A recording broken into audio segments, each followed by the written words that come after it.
Our next topic is column. Okay, then column, when we are writing text, we can divide in many columns as per our wish. Here, for that also what we have to do, we have to go to page layout, inside page setup, and then click on column. When you will click column, this will be shown. If you want one column, you can click only one. If you want two, then two, three, whatsoever you want, you can click here. And if you need more, you can go to more column. This box will be coming, and here you can put all the things whatever it is required, and then click on OK. But I am not going here. I am showing you only two column. For that, what we are doing, we are going to column, then selecting two column. See what is happening in two column. When you are going to type, suppose I am not typing, I am just simply showing you. See, in half portion, one column is going. Again, if you will put your cursor here, after finishing this one, you will move to the next column.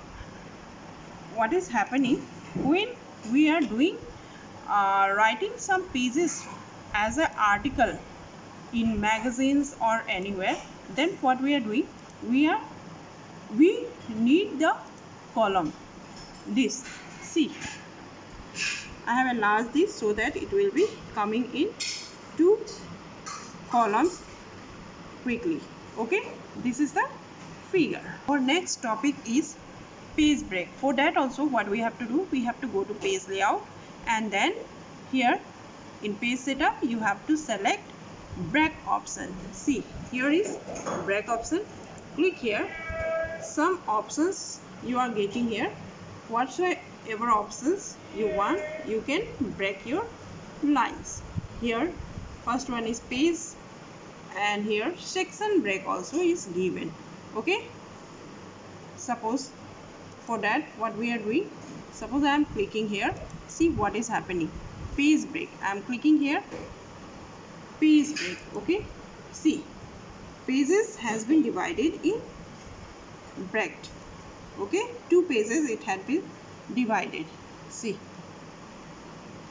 one page has been break in two parts. Okay, this is page break. And one more point here, go to home tab and then click here, put your mouse pointer where you want, click here, it will also showing page break. See here, here is page break. Okay.